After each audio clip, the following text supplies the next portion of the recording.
Hi hello welcome back to our channel.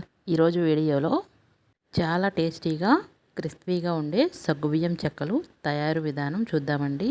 ఇంట్లో సులభంగా దొరికే వాటితోనే చాలా ఈజీగా ప్రిపేర్ చేసుకోవచ్చు. చాలా క్రిస్పీ అండ్ టేస్టీగా ఉంటాయి. ఈ చెక్కలు సాయంత్రం టీ టైంలోకి స్నాక్స్గా చాలా బాగుంటాయి.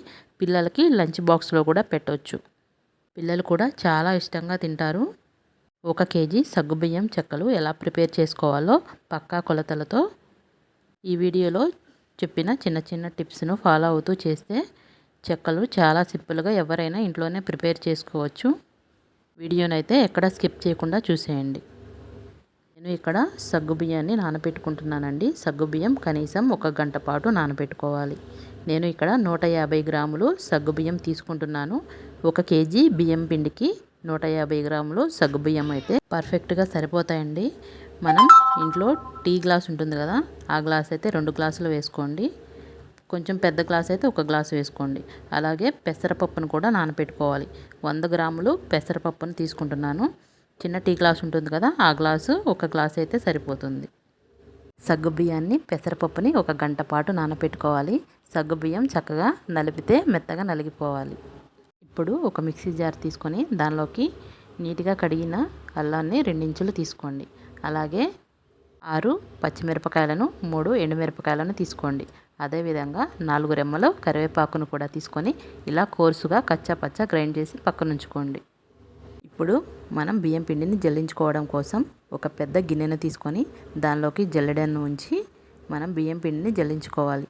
నేను ఇక్కడ 1 కేజీ బియ్యం పిండిని తీసుకుంటున్నానండి. మీరు షాప్లో దొరికే రెడీమేడ్ బియ్యం పిండినైనా తీసుకోవచ్చు, లేదంటే బియ్యాన్ని పట్టించి కూడా తీసుకోవచ్చు. మనం ఇలా బియ్యం పిండిని జల్లించుకోవడం వల్ల చెక్కలు క్రిస్పీగా వస్తాయండి. ఖచ్చితంగా జల్లించి తీసుకోండి. ఇప్పుడు మనం స్టవ్ మీద మనం ముందుగా తీసుకున్న గ్లాసు కొలతతో 2 గ్లాసుల నీళ్ళని తీసుకొని వీటిని గోరువెచ్చగా వేడి చేసుకోండి. మరి వేడవలసిన అవసరం లేదండి, గోరువెచ్చగా అయితే సరిపోతుంది. ఇప్పుడు మనం జల్లించిన పిండి ఉంది కదా, దానిలోకి రుచికి సరిపడా సాల్ట్ని వేసుకుందాం. కేజీ పిండికి 1 టేబుల్ స్పూన్ సాల్ట్ అయితే కరెక్ట్గా సరిపోతుందండి.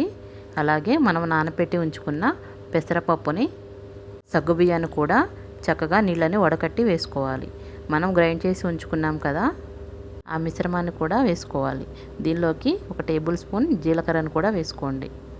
ఇప్పుడు ఈ సగ్గుబియ్యం పెసరపప్పు ఈ మిశ్రమం మొత్తం కలిసేలాగా మనం పిండిని చేతితో గట్టిగా నలుపుకుంటూ పిండిని కలుపుకోవాలి. మనకి సగ్గుబియ్యంలో కొంచెం తేమ ఉంటుంది కదండి, ఆ తేమ మొత్తం పిండికి పట్టేలాగా గట్టిగా కలుపుకుంటూ మనం పిండిని కలుపుకోవాలి. మొత్తం కలిపిన తర్వాత దీనిలోకి ఒక 100 గ్రాములు నెయ్యిని కానీ నూనెను కానీ వేసుకొని ఈ ఆయిల్ కూడా మొత్తం పిండికి పట్టేలాగా ఒకసారి కలుపుకోవాలి.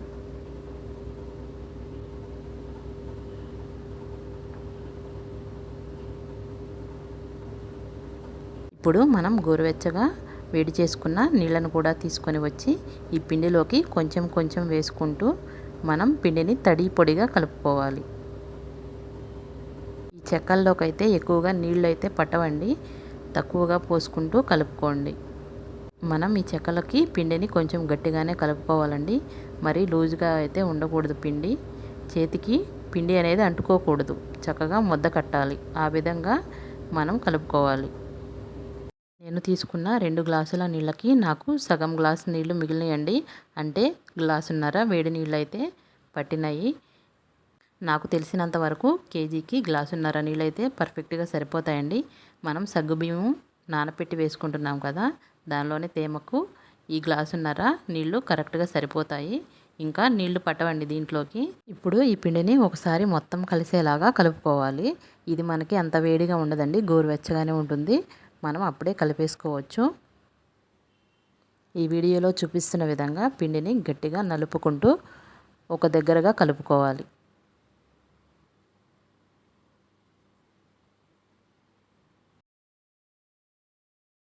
ఇప్పుడు ఈ పిండిలోని వేడి ఉంటుంది కదా, ఆ వేడి బయటికి పోకుండా ఇలా దగ్గరగా నొక్కి ఒక ప్లేట్తో దీన్ని కవర్ చేసుకోవాలి.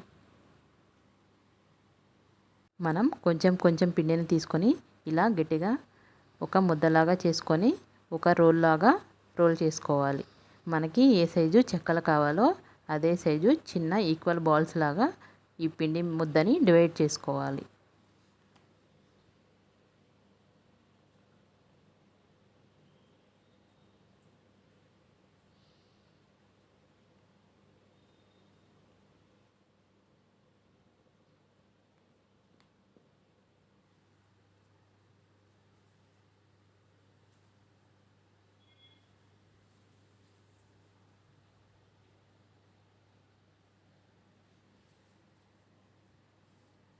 మనం తీసుకున్న కేజీ పిండిని కూడా ఇదే విధంగా చిన్న చిన్న బాల్స్ లాగా చేసుకొని ఒక క్లాత్ను కప్పి పక్కన ఉంచుకోవాలి. ఇప్పుడు మనం చెక్కలను చేసుకోవాలండి. వీటన్నిటిని మనం చెక్కలుగా నొక్కుకోవటమేనండి. ఇప్పుడు మనం దీన్ని పూరి ప్రెస్ లేకుండా చెక్కలు ఎలా ప్రిపేర్ చేయాలో చూద్దాము.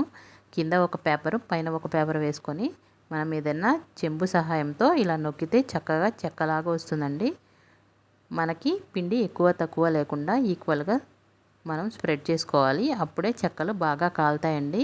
మనం చిన్న చిన్న బాల్స్లా చేసుకున్నాం కదా, వాటన్నిటిని ఇలాగే చెక్కల్లాగా నొక్కుకోవాలి. మొత్తం చెక్కలు చేసుకున్న తర్వాతే మనం స్టవ్ ఆన్ చేసుకొని కడాయి హీట్ అయిన తర్వాత 1 లీటర్ ఆయిల్ వేసుకోవాలి. ఈ కేజీ చెక్కలకి కేజీ ఆయిల్ ఏం పట్టదండి.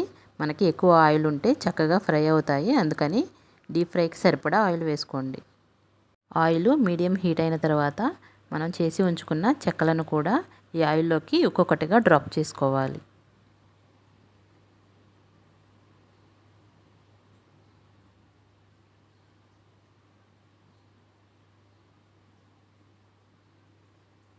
చెక్కలు ఆయిల్లో వేసిన వెంటనే కదపకుండా ఒక 2 నిమిషాలు వదిలేస్తే ఇలా చక్కగా పైకి వస్తాయండి. అప్పుడే మనం గరిటె సహాయంతో కదుపుకుంటూ వీటిని గోల్డెన్ బ్రౌన్ కలర్లో క్రిస్పీగా అయ్యేంత వరకు ఫ్రై చేసుకోవాలి. ఏదైనా జాలి గరిటె సహాయంతో ఇలా కదుపుకుంటూ 2 వైపులా చక్కగా గోల్డెన్ బ్రౌన్ కలర్ వచ్చేంత వరకు ఫ్రై చేసుకోవాలి.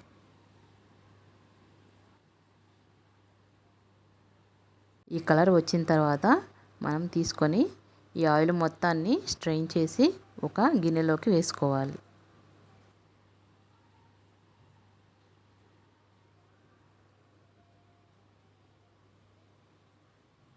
ఇదే విధంగా మనం చేసి ఉంచుకున్న చెక్కలన్నిటినీ చక్కగా గోల్డెన్ బ్రౌన్ కలర్ వచ్చేంత వరకు ఫ్రై చేసుకోవాలి. ఆయిల్ ఓవర్గా హీట్ అయితే ఫ్లేమ్ని డౌన్ చేసుకొని ఒక 2 నిమిషాలు ఉంచి మళ్ళీ మీడియం ఫ్లేమ్లో పెట్టుకొని చెక్కలను చక్కగా ఫ్రై చేసుకోండి.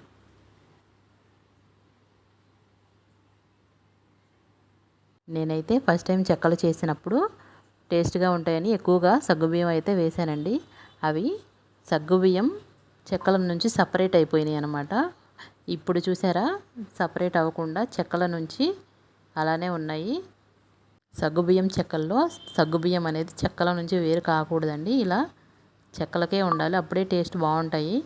సగ్గుబియ్యం ఎక్కువగా వేసుకోకండి. 1 కేజీ బియ్యం పిండికి గ్లాసు కొలతలు వచ్చేసరికి 6 గ్లాసులు అవుతుందండి.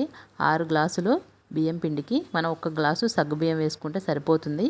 100 గ్రాములు పెసరపప్పు వేసుకుంటే కరెక్ట్గా సరిపోతుంది. మనం సగ్గుబియ్యం ఎక్కువ వేసుకున్నా ఈ చెక్కల నుంచి సపరేట్ అయిపోతాయి.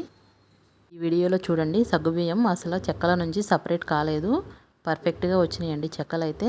ఈ విధంగా ఈ చిన్న చిన్న టిప్స్ యూస్ చేస్తూ చెక్కలను చేసుకుంటే మీరు ఎప్పుడు చెక్కలు చేసినా చాలా బాగా వస్తాయి. చూసారు కదా, చెక్కలు ఇలా పొంగాలి అక్కడక్కడ. అలా పొంగితేనే మనకి గుల్లగా చాలా బాగుంటాయి. చెక్కల నుంచి సగ్గుబియ్యం సపరేట్ అవ్వకుండా ఉంటుంది. మనం ఎండుమిర్చి కరివేపాకు వేసుకోవడం వల్ల చాలా టేస్టీగా ఉంటాయి, కలర్ఫుల్గా కూడా ఉంటాయి చెక్కలు చూడటానికి. మీరు పండుగలకు కానీ ఇంట్లోకి స్నాక్స్గా పిల్లలకి ఈ చెక్కలు చేసి పెట్టండి, మీ పిల్లలు చాలా ఇష్టపడతారు.